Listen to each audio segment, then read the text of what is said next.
Another episode of Silver and Black React. I'm Karl Schoening. He's Rudy J. Tonight, the 2-5 Spurs go up against the 4-3 Dallas Mavericks at the AT&T Center. And Rudy, it's a weird situation because rarely in the NBA do you play the same team twice within 5 games. The Spurs are having that happen with 2 teams. The first time around, it was the Milwaukee Bucks winning in San Antonio. The Spurs go to Milwaukee. They pick up the win, sort of a revenge game. That's the only 2 times they're going to see the Milwaukee Bucks. But in this particular case, they go to Dallas on Thursday. It's one of their 2 losses on a 3-game road trip. And now they host them tonight at the AT&T Center less than a week later. There's a few ways we can go about this game. There's either the Spurs are thinking about the first time they play the Mavericks, and they should have won that game. They had a big lead. There was a little bit of a lapse in the late first, early second quarter in which the Mavericks were able to climb back in. They can maybe be thinking about the Indiana Pacers game, which was the first definitive loss of the season, or they could just kind of throw out all of the games to this point and only focus on themselves, which also seems like a viable, maybe coach-speak option. Well, I tend to side along this amnesia. Forget about it. You're only as good as your last win. Fair. But in that type of loss where it just didn't have it the entire game, you just forget about it. Right? And 1-2 on a 3-game road trip for a team that's new, that's young, I'll take that right now. And especially when you get the win against the defending champions. But tonight, you can play with this team. You were up 20-plus points in their building. So you can play with this team.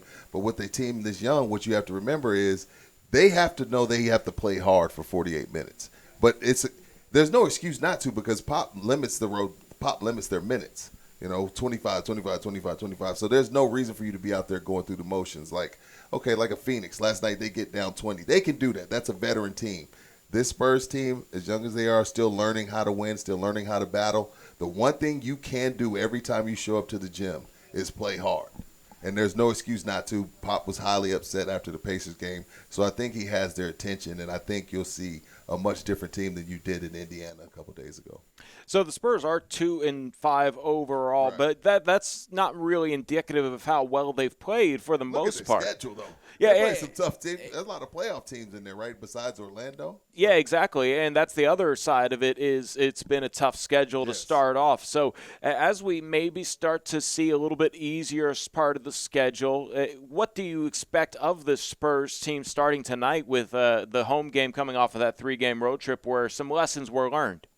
What I've been really shocked at, Karl, is Murray and Pirtle. I mean, Murray, when you look at the Spurs stats, he's leading in points, he's leading in assists, he's leading in steals, and Pirtle's leading in the other categories, rebounds and blocks. So those two have really stepped up to the challenge. And that's not me taking away anything from Derek or Keldon, but Murray is really taking this thing by the horns. It's like, hey, you know what? I could lead this team. Pirtle, major improvements, with as far as you talked about it on R&R in the morning, as far as him extending his pop-up shot. It's getting better with his defense, dunking the basketball. So that's what I've seen. And the other guys are just kind of getting in where they fit in. I love what Bren has done. Because the thing I love about Bren is he's a professional, and what I mean by that is he didn't play a lot of minutes the first few games, and then Pop inserts him to the rotation. He doesn't pout about it. Comes in, hit some shots for the Spurs. So what I expect to see from them is to keep doing what they did to be in all of these games except the Pacers. That's sharing the ball and that's being on one accord on defense. I think that's going to be that they have the right group of guys with the right mindset. And I think this is the team we're going to see all year long, a team that's like, hey, you know what? We may not win every game, but we're going to be competitive and we're going to play hard the entire 48 minutes. So that's what I expect to see. But highly, highly impressed with what DeJounte and Pirtle have done by, trying to be the leaders out there. It's funny. I want to get your take on this. I would say both teams are in similar stages that they're not necessarily contenders, but they're working towards being contenders. And I want to see what you think about this take.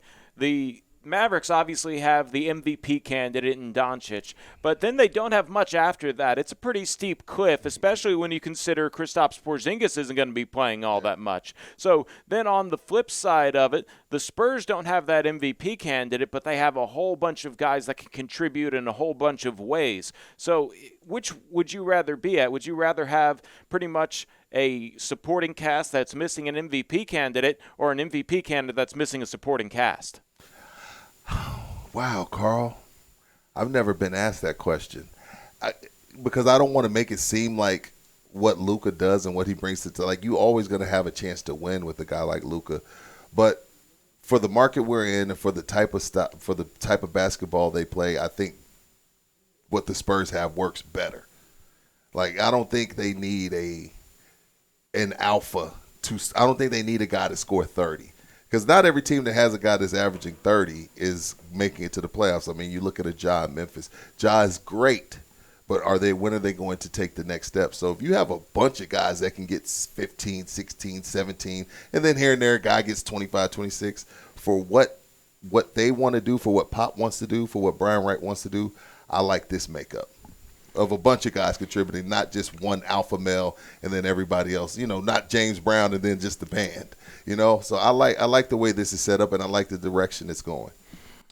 I think that's probably the best answer you could hope for because, right. Did I answer it? Yeah, you did kind of answer it in the way that it makes sense for which way the team is kind of being organized, I guess, because, Mark Cuban wants the star, and he'll figure out the role players later. The Spurs are probably about we want the team, and whoever emerges as the star emerges as the star, right? That's how I should have said it. Right. That's the perfect way of wording it. Like, okay, if Keldon ends up being the guy, that's fine. If it's DeJounte, that's fine. But actually try to seek out this 30-point per game guy, I don't think they have to do it that way. And I think that was what they were doing with Kawhi. Like, hey, this guy just emerged as the star, and I'm thinking that's what they're hoping to happen with one of these youngsters. So the game tonight, what do the Spurs need to do to be successful? Defend, and when I say defend, I mean like, for me, for what I've seen from Pop, I played one-on-one with Luka, and I'm trying to lock everybody else up. I'm not going to double Luka and try to get it and let everybody else get into a rhythm. If Luka goes for 40, so what? I think you can still beat. If it's been proven, you can still beat those types of teams that have that alpha male if you let him get his, because he's almost impossible to guard, right? But I don't want to double team him, and then Tim Hardaway Jr. ends up with 5 threes, and this guy ends up with 4 threes, and everybody's in the rhythm. That's when you kind of start chasing your tail.